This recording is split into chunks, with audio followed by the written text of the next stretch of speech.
Que a gente está repercutindo aqui nesta terça-feira, nós vamos receber no programa de hoje o deputado federal Deltan Dallagnol, que já está conectadíssimo aqui com a gente. Tudo bem, Deltan? Seja bem-vindo mais uma vez aí para bater um papo com a gente. Você me ouve bem? Escuto bem, positivo. Meu prazer enorme estar com vocês, ainda que seja para discutir assuntos ruins, tragédias institucionais que vem acontecendo no nosso país, uma após a outra. Ô Deltan, me explica um pouquinho como é que você recebeu essa notícia em relação ao Sérgio Moro. A gente está falando de perseguição política? Quando eu vi essa notícia, eu não sabia se eu ria ou se eu chorava, porque a gente vive no país dos dois Sérgios. O Sérgio Cabral, que desviou mais de 300 milhões de reais e que está livre, leve e solto, e o Sérgio Moro, que combateu os corruptos, que combateu quem desviou dinheiro e que querem colocar na cadeia. É o Brasil dos contrastes, é o Brasil da inversão dos valores. Quando eu vi a denúncia, eu não sabia se eu ria ou se eu chorava, porque é uma denúncia inepta, que não descreve crime e apresentada perante um tribunal absolutamente incompetente. Por que é uma denúncia inepta que não descreve crime? Porque qualquer estagiário do segundo ano de direito sabe que piada não é crime. Qual o contexto da afirmação do juiz Sérgio Moro, ex-juiz federal Sérgio Moro? O contexto foi uma festa junina em que existem aquelas brincadeiras em que você prende a pessoa e você paga para soltar, e na hora que ele foi pagar para soltar uma outra pessoa ou ele mesmo, ele vai poder esclarecer isso melhor. Tem vídeos do contexto dessa festa junina que mostram isso. Ele falou, não, isso aqui é um valor de fiança, é um dinheiro pro Gilmar Mendes dar um habeas corpus. Ele fez uma brincadeira. Todo mundo sabe que aquilo que o direito chama de animus jocandi, que é a brincadeira, afasta o dolo, afasta a intenção, que é um requisito essencial do crime. Então todo mundo sabe que crime ali não existe. Além disso, quando o Ministério Público faz uma denúncia por calúnia, o caluniador só comete crime se ele imputar um fato certo. O que é um fato certo? Um fato certo é dizer, por exemplo, Gilmar Mendes se corrompeu ou vendeu um habeas corpus no caso X, no caso Y, no caso Barata, por exemplo, que era alguém relacionado, ele foi padrinho de casamento de um filho do Barata Filho.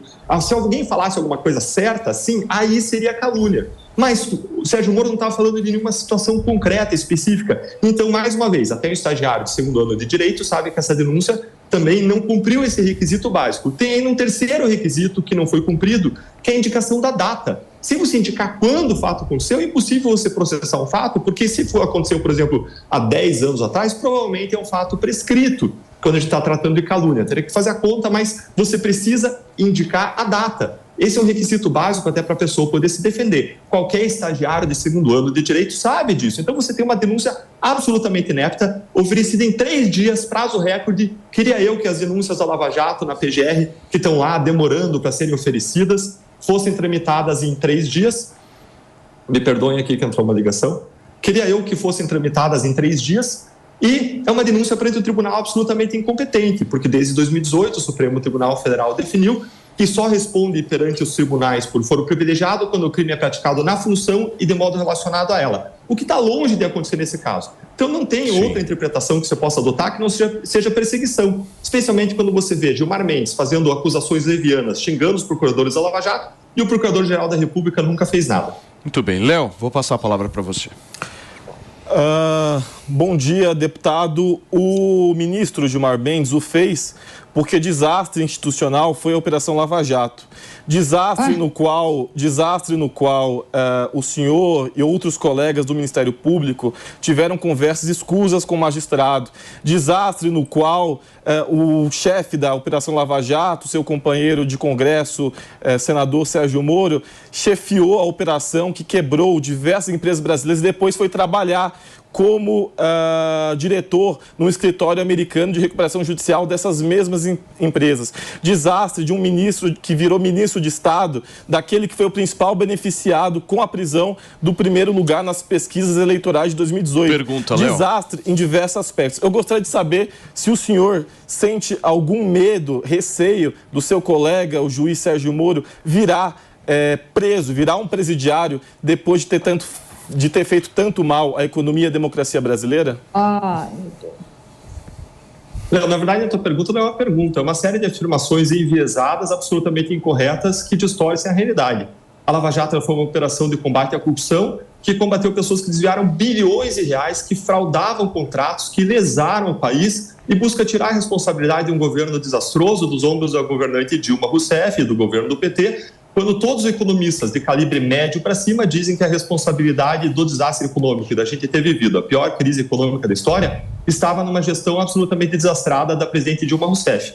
Quando o pessoal tenta falar, não, mas as empresas tiveram dificuldade econômica, claro, são empresas de investimento, empresas empreiteiras pesadas. E quando você não tem contrato, quando não tem obra pública, porque ela botou na maior crise econômica, é claro que essas empresas não têm como superar. Aí, quando elas vivem altamente alavancadas e endividadas, em grande medida, aliás, sugando dinheiro do nosso BNDES mediante, mais uma vez, pagamento de propina. Então, a gente não tem dúvida de que a Lava Jato buscou corrigir um grande mal que vem não desde 10 anos atrás, mas vem desde 1500 no Brasil. Agora, tem pessoas que buscam defender ainda, infelizmente, o atraso. Eu até ouvi antes alguém falar assim, não, a Lava Jato teve excessos, tanto que os processos foram anulados. Gente, esse é o maior absurdo, a gente tem que analisar criticamente o que está acontecendo. Por que os processos foram anulados? 90% dos processos foram anulados, que 12 foram anulados. Por que esses 90% foram anulados? Porque o Supremo Tribunal Federal mudou as decisões, mudou as regras do jogo. Passou a decidir a partir de 2019 que casos de corrupção política deviam tramitar na Justiça Eleitoral e não na Justiça Federal. Essa foi a razão da anulação de 90% dos casos foram anulados. Fora isso, tem um caso do presidente Lula em que o tribunal altamente político anulou não no mérito, mas por questões formais. Sim. Então,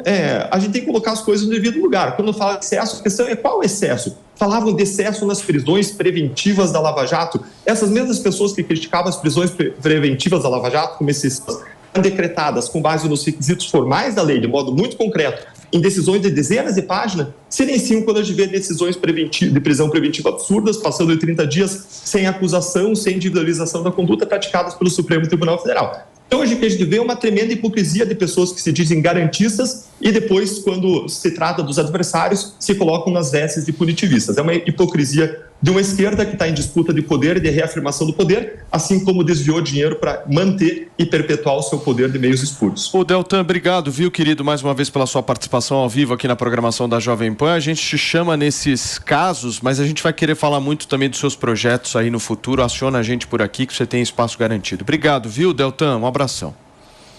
Legal, Paulo. Eu queria só deixar aqui uma expectativa. Vou ficar esperando agora nos próximos 3 dias, e queria deixar que vocês também esperassem, o Procurador-Geral da República denunciar o ministro Gilmar Mendes, porque aí sim é o foro competente, é ele que tem a competência para isso, por ele ter xingado a Lava Jato de organização criminosa, os membros da Lava Jato de crápulas, de canalhas. O Chavo falou, inclusive, que a gente teria praticado corrupção, só que a diferença é que ele falou sério e o Moro fez uma piadinha de festa junina. Queria convidar todo mundo para nos seguir no Instagram, para que a gente possa estar trabalhando juntos por um país em que os valores vão ser divertidos, mais justos, próspero e melhor. Obrigado, grande abraço a todos.